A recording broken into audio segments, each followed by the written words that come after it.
નમસ્કાર વિદ્યાર્થી મિત્રો, વિદ્યાકુલ પર ફરી એક વખત આજે એક એવો ટોપિક લઈને મળ્યા છીએ કે જેની બોર્ડની પરીક્ષામાં ખાસ જરૂર પડવાની છે કે સ્ટેટિસ્ટિકમાં આપણે 5 ભૂલ એવી કઈ કરી શકીએ કે જેનાથી આપણા નાના માર્ક્સ કપાઈ શકે અને આવા નાના માર્ક્સ નો કપાય. બહુ નાની એવી ભૂલ છે પણ અંતે બહુ મોટું નુકસાન કરાવી દેશે અને આવું નુકસાન નો કરાવે એટલા માટે થઈ આજે નાની 5 બાબતોને તમને કહેવા આવ્યો છું. યાદ રાખજો, આખા વર્ષ દરમિયાન રિપીટર એક્ઝામ આપવાના હોય એ વિદ્યાર્થીઓ હમણાં જ્યારે પરીક્ષા આપવા જાય છે જૂન 2024 માં, ત્યારે રેગ્યુલર વાળા જ્યારે જૂન 2025 માં એક્ઝામ આપવા જવાના છે ત્યારે ખાસ કરીને આ બાબતો યાદ રાખવાની છે. તો આપ સર્વે વિદ્યાર્થી મિત્રોનું સ્વાગત છે વિદ્યાકુલ ગુજરાતી પર. અને સાથે સાથે જે વિદ્યાર્થી મિત્રો હજી આ ચેનલને સબસ્ક્રાઇબ નો કરી દેશે, જેમણે આ વિડિયોને લાઈક નો કર્યો એ લાઈક કરી દેશે, જેમણે હજી પોતાના મિત્રોને આ વિડિયોને શેર નો કર્યો એ શેર કરી દેશે. તો લેટ્સ સ્ટાર્ટ. શરૂ કરીએ છીએ આજે આપણે એવી 5 ભૂલો વિશે જાણતા કે જેમાં સ્ટેટિસ્ટિકની માર્ક્સ કપાઈ ન શકે અને જો આ 5 ભૂલોને બેસ્ટ રીતે આપણે સુધારી લીધી તો આપણું બેસ્ટ રિઝલ્ટ માર્ચ 2025 ની સ્ટેટિસ્ટિકની પરીક્ષામાં આવવાનું છે. તો જો અહીંયા ધ્યાન આપો તો સૌપ્રથમ પહેલી જ આપણી વાત છે કે જો શરૂઆતથી જ પાઠ્ય પુસ્તક આધારિત તૈયારી ચાલુ કરો. મિત્રો યાદ રાખજો, આપણા જે કઈ કોર્સ છે, આપણું સ્ટેટિસ્ટિક જે કઈ પણ કોર્સ ચલાવે છે, સ્ટેટિસ્ટિક નું જે કઈ પણ પેપર આવવાનું છે એ સંપૂર્ણ પેપર પાઠ્ય પુસ્તકમાંથી આવવાનું છે. પાઠ્ય પુસ્તક બહાર એક પણ પ્રશ્ન નથી આવવાનો. બોર્ડના જ્યારે 2017 માં અભ્યાસક્રમ બદલાણો ત્યારથી લઈ અત્યાર સુધીનો રેકોર્ડ છે મિત્રો, પાઠ્ય પુસ્તકની બહાર એક પણ પ્રશ્ન નથી આવવાનો. એટલે કોઈ પણ જગ્યાએ ફાફા મારવાની કોઈ જરૂર નથી. બેસ્ટ તૈયારી કરવા માટે આ 2 પાઠ્ય પુસ્તકના ભાગ છે. આમ જોઈએ ને તો હું એમ કહું છું કે ભગવદ ગીતા 1 છે ને ભગવદ ગીતા 2 છે. બસ આ 2 ભગવદ ગીતાને લઈને બેહી જવાનું છે અને બેસ્ટ તૈયારી કરવાની છે. એટલે પાઠ્ય પુસ્તક આધારિત તૈયારી શરૂ કરો અને એક સૂત્ર મગજમાં રાખી લ્યો, પાઠ્ય પુસ્તક જ સર્વોપરી છે. પાઠ્ય પુસ્તક માંથી જ આપણે તૈયારી કરવાની છે અને પાઠ્ય પુસ્તકના 2 પુઠ્ઠા વચ્ચેનું જે કાઈ પણ છે એ આપણી બોર્ડની પરીક્ષા માટેનું IMP છે. બસ આટલી વાતને મગજમાં રાખશો. એના દાખલા હોય, એના ઉદાહરણ હોય, એમાં જે કાઈ પણ સૂત્ર આપ્યા છે, એમાં જે કાઈ પણ થિયરી આપી છે, એમાં જે કાઈ પણ વિગત આપી છે, આ તમામ વિગતની બેસ્ટ તૈયારી કરશો તો નથી લાગતું કે સ્ટેટમાં કોઈને 100 માંથી 100 માર્ક્સ લાવતા રોકી શકાય. એટલે ખાસ મિત્રો તમને કહું છું, શરૂઆતથી જ પાઠ્ય પુસ્તક આધારિત તૈયારી કરો. જેટલી તમારી તૈયારી પાઠ્ય પુસ્તક આધારિત મજબૂત હશે એટલું જ તમારું સ્ટેટિસ્ટિક નું રિઝલ્ટ પણ મજબૂત આવવાનું છે. એટલે પહેલું સૂત્ર યાદ રાખજો, પાઠ્ય પુસ્તક જ સર્વોપરી. મારા માટે સ્ટેટિસ્ટિક ની તૈયારી કરવા માટે જો કોઈ વાત હોય તો એ છે પાઠ્ય પુસ્તક જ છે. એના સિવાય મારે કોઈ જગ્યાએ એક પણ ફાફા મારવાની જરૂર નથી. તો આ એક સૂત્ર પછી આપણે બીજા સૂત્ર પર જઈએ તો વિદ્યાર્થી મિત્રો યાદ રાખજો કે કેલ્ક્યુલેટરનો નિયમિત ઉપયોગ કરો. શાળાના અને પ્રેક્ટિસ સમયે કેલ્ક્યુલેટરથી નિયમિત પ્રેક્ટિસ કરવી. ખાસ વિદ્યાર્થી મિત્રો હું તમને કહી રહ્યો છું, ઘણા બધા વિદ્યાર્થી મિત્રોને એવી આદત હોય છે કે બાજુવાળા કે કોઈ આગળ હોશિયાર વિદ્યાર્થી કોઈ જવાબ આપવા માટે એટલે પોતે કેલ્સી લઈને બેસી જાય. એ કેલ્સીમાં આંકડા નથી દબાવતા. એટલે આ બોર્ડની પરીક્ષામાં એ તારું કેલ્સી ચલાવવા નહીં આવે. એમાં તમારે જો બેસ્ટ રીતે તમારું પરફોર્મન્સ આપવું હશે, તમારે બેસ્ટ રીતે તૈયારી કરવી હશે તો આ કેલ્ક્યુલેટરનો ઉપયોગ તમારે કરવો પડશે અને ખૂબ જ સારી રીતે પ્રેક્ટિસ કરવી પડશે. નહીતર બોર્ડની પરીક્ષામાં જશો કેલ્સી કેમ ચલાવવું એ નહીં ખબર પડે અને એ નહીં ખબર પડે તો એમાં ઘણો બધો ટાઈમ વેસ્ટ થઈ જશે. આવો ટાઈમ વેસ્ટ ન થાય એટલા માટે બીજી ભૂલ આપણે એ નથી કરવાની. આખા વર્ષ દરમિયાન કેલ્સીનો ઉપયોગ ન કર્યો હોય, બોર્ડની પરીક્ષામાં પેપર આપવા જઈએ અને ન્યા આપણે પ્રેક્ટિસ સ્ટાર્ટ કરીએ કે હવે હું કેલ્સી ચલાવું, હવે હું માર્ક્સ લઈ આવું, તો એવી રીતે તમારો સમય બગડશે. કારણ કે આ કેલ્સી જેટલું તમને દેખાય છે એટલું આસાન નથી. તમને એમ લાગે કે હું આમથી આમ ગણતરી કરીને માર્ક્સ ગુણાકાર ભાગાકાર જે કાંઈ પણ જવાબ છે એ લાવી દઈશ. પણ વિદ્યાર્થી મિત્રો જો પ્રેક્ટિસ નહીં કરેલી હોય ને તો આમાં જવાબ પણ નહીં આવે.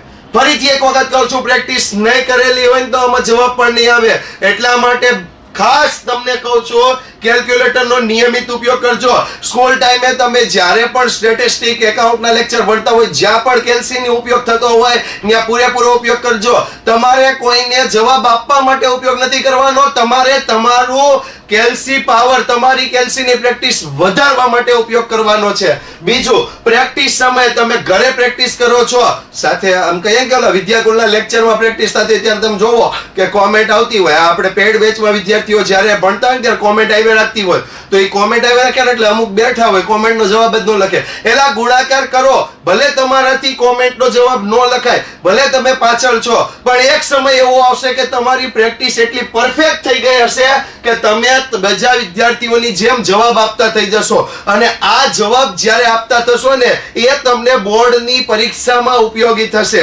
ઘણી વખત આપણે આળસ રાખતા હોઈએ છીએ, પણ આળસ રાખવાની નથી. બીજું સૂત્ર યાદ રાખવાનું છે, કેલ્ક્યુલેટર આપણી પરીક્ષામાં, આપણા સ્ટેટ એકાઉન્ટની પરીક્ષામાં કેલ્ક્યુલેટર એ આપણું વરદાન છે. બાકી આપણને જો મોઢે ગણતરી કરવા બેહાડી દે તો આમાંથી 10 ગુણ્યા 10 નો જવાબ અડધા ખોટો લખીને આવે એવા છે. ઓકે, એટલે ખાસ વિદ્યાર્થી મિત્રો યાદ રાખજો, કેલ્ક્યુલેટરનો નિયમિત ઉપયોગ કરવાનો છે. શાળાના લેક્ચરમાં ઉપયોગ કરો, તમારી પ્રેક્ટિસ સમયે ઉપયોગ કરો. જેટલું ઓલું મોબાઈલમાં ઇન્સ્ટાગ્રામના મેસેન્જર અને ફેસબુકમાં જેટલા મેસેન્જર, સ્નેપચેટના ફોટોગ્રાફ નહીં કરો છો ને, એટલો જ પાછો કેલ્સીનો ઉપયોગ કરતા પણ શીખી જજો. ત્રીજી વસ્તુ ઉપર ખાસ જઈએ તો ખાસ ભાગ 1 માં અહીંયા જે તમને કોષ્ટક દેખાઈ રહ્યું છે, એવા ઘણા બધા કોષ્ટક આવે છે અને આ કોષ્ટકને વ્યવસ્થિત લખવાના છે.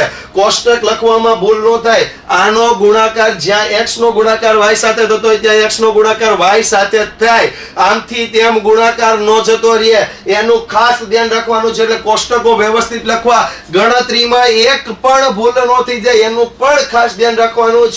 અને ખાસ કરીને મિત્રો, જ્યારે ગુણાકાર, ભાગાકાર, સરવાળા, બાદબાકી કરતા હોઈએ ત્યારે જે કોલમ, જે રો નો તમે ગુણાકાર કરતા હોય એ જ રો માં એનો ગુણાકાર થાય. જે કોલમનો સરવાળો કરતા હોય ત્યાં નીચે એનો સરવાળો લખાય. એવું સરસ વ્યવસ્થિત કોષ્ટક બનાવવાનું છે.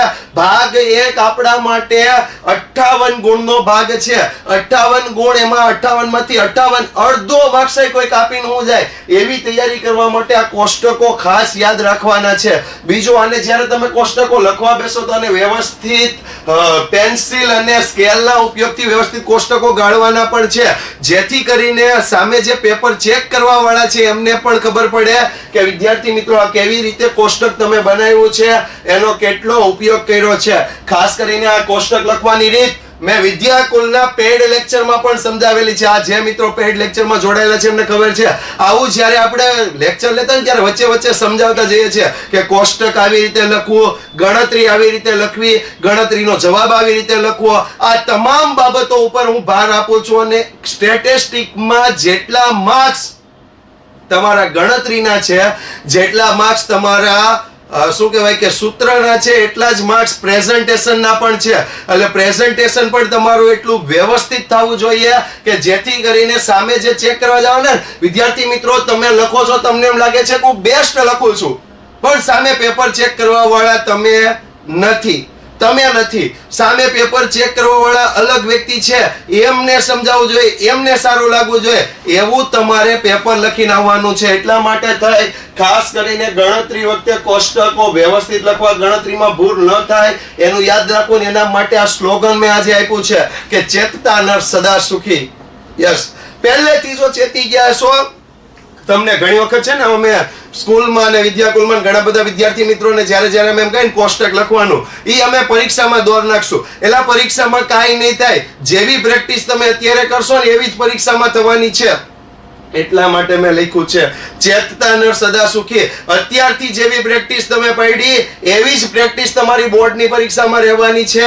જેવી પ્રેક્ટિસ તમે પ્રથમ સામયિક પરીક્ષામાં કરી એવી જ પ્રેક્ટિસ તમારી બોર્ડની પરીક્ષામાં રહેવાની છે. એટલા માટે ખાસ વિદ્યાર્થી મિત્રો, અત્યારથી જ તૈયારી એવી રાખવાની. કોષ્ટક તો વ્યવસ્થિત જ હોવું જોઈએ, ગણતરી તો આ જ રીતે થવી જોઈએ. યસ, ત્યાર પછી ચોથી વાત પર આપણે જઈએ તો ચોથી વાત આપી છે આંકડાશાસ્ત્રમાં વ્યાખ્યાઓ, સૂત્રો અને સાથે સાથે થિયરી માટે પાઠ્યપુસ્તકના શબ્દનો ઉપયોગ કરવાનો છે. ખાસ કરીને આંકડાશાસ્ત્રની વાત કરીએ, વ્યાખ્યાઓ ઘણા બધા અમને પૂછતા હોય છે કે સર આપણે આવી રીતે વ્યાખ્યા લખના કે ચાલે? એલા ભાઈ, તારે તારું કાંઈ અંદર એડ નથી કરવાનું, તારે તારું કાંઈ એડ કરવાનું નથી. વ્યાખ્યા છે પાઠ્યપુસ્તક મુજબ, સૂત્ર છે પાઠ્યપુસ્તક મુજબ, થિયરી છે પાઠ્યપુસ્તકના શબ્દો મુજબ જ. હા, તમે એનું અર્થઘટન તમારી રીતે સમજી શકો, પણ લખવાના શબ્દો પાઠ્યપુસ્તકના છે. પાઠ્યપુસ્તકથી વિચલિત થઈ અને તમે કોઈ પણ વસ્તુ લખી નહીં શકો. ખાસ જરૂર જણાય, આ શબ્દ ઉપર હું ખાસ ભાર આપું છું, જ્યાં જરૂર જણાય ત્યાં જવાબમાં વિધાન પૂરેપૂરું લખવું. તમને અનુમાન નિયત સંબંધ રેખાનો દાખલો આપ્યો હોય, કોઈ સંભાવનાનો પ્રશ્ન આપ્યો હોય, કોઈ પ્રામાણ્ય વિતરણનો પ્રશ્ન આપ્યો હોય, તમને એમ લાગે છે કે અહીંયા તમારે વિધાનમાં જવાબ લખીએ તો પરફેક્ટ જવાબ બેસશે, તો ત્યાં વિધાન પૂરેપૂરું લખવું. જ્યાં જરૂર જણાય ત્યાં જવાબમાં વિધાન પૂરેપૂરું લખવું. જ્યાં જરૂર જણાય ત્યાં વિધાનની જગ્યાએ એકમ આવતો હોય તો એકમ લખવો. દાખલા તરીકે તમને આપ્યું હોય પ્રવાસીઓની સંખ્યા 1000 માં આવતી હોય તો 1000 લખવા. જે એકમ આવતો હોય એકમ લખવો, જે વિધાન આવતો હોય વિધાન પૂરેપૂરું લખવું. અને એટલા જ માટે લખ્યું છે કે જો સાવધાની હટી દુર્ઘટના ઘટી. સાવધાની હટી દુર્ઘટના ઘટી. તમે એકાદ નાની એવી સાવધાની નથી રાખી, કોઈક જગ્યાએ તમે એકમ લખવાનું ભૂલી ગયા, તમારો 1 માર્ક્સ, અડધો માર્ક્સ આવી રીતે ફટાફટ ક્યાં કપાઈ જશે એ ખબર પણ નહીં રહે. અને આવું જ્યારે આખું પેપર તમે પૂરું કરશો ને તો 5 થી 6 માર્ક્સ. પછી મને એમ કે ધારીને આવ્યા હતા, તો કે ધારીને આવ્યા હતા 80, આવ્યા 75, ધારીને આવ્યા હતા 98, આવ્યા 93, ધારીને આવ્યા હતા 100 માંથી 100, આવ્યા 94. એના માટે સૌથી અગત્યની બાબત કે જ્યાં જરૂર જણાય ત્યાં વિધાન પૂરું લખવું, જ્યાં જરૂર જણાય ત્યાં એકમો પૂરા લખવા. વ્યાખ્યાઓ છે, સૂત્રો છે, થિયરી છે, એના માટે પાઠ્યપુસ્તકનો જ ઉપયોગ કરવાનો છે. પાઠ્યપુસ્તક પહેલા સૂત્રને યાદ રાખવાનું છે. પાઠ્યપુસ્તક સર્વોપરી છે, પાઠ્યપુસ્તક સિવાય ક્યાંય નથી જવાનું. ને એટલા જ માટે થઈ અને ખાસ વિદ્યાર્થી મિત્રો, સ્ટેટ એકાઉન્ટ જેવા સબ્જેક્ટમાં પાછલા વર્ષોના રેકોર્ડ મુજબ પાઠ્યપુસ્તક સિવાય ક્યાંય આવતું જ નથી. તો એને જ ખાસ મહત્વ આપી એની જ બને એટલી વધુ પ્રેક્ટિસ કરતી રહેવાની છે. આગળ વધીએ 5મી વાત તરફ. તો 30% પ્રશ્નો હેતુલક્ષી છે. હેતુલક્ષી એટલે ખાલી MCQ નહીં. હજી એક વખત સમજી લેજો, 30% પ્રશ્નો હેતુલક્ષી છે. આ 30% પ્રશ્નો હેતુલક્ષી છે એનો સીધો મીનિંગ એવો છે કે 100 ગુણમાંથી 30 ગુણનું તમને હેતુલક્ષી, જેમાંથી 20 MCQ અને 10 SQ પૂછાવાના છે. 20 MCQ અને 10 SQ પૂછાવાના છે. તો આ 30% પ્રશ્નો હેતુલક્ષી છે. તો પાઠ્યપુસ્તકના MCQ, પાઠ્યપુસ્તકના SQ એની બને એટલી વધુ પ્રેક્ટિસ કરવાની છે, એની બને એટલી વધુ તૈયારી કરવાની છે.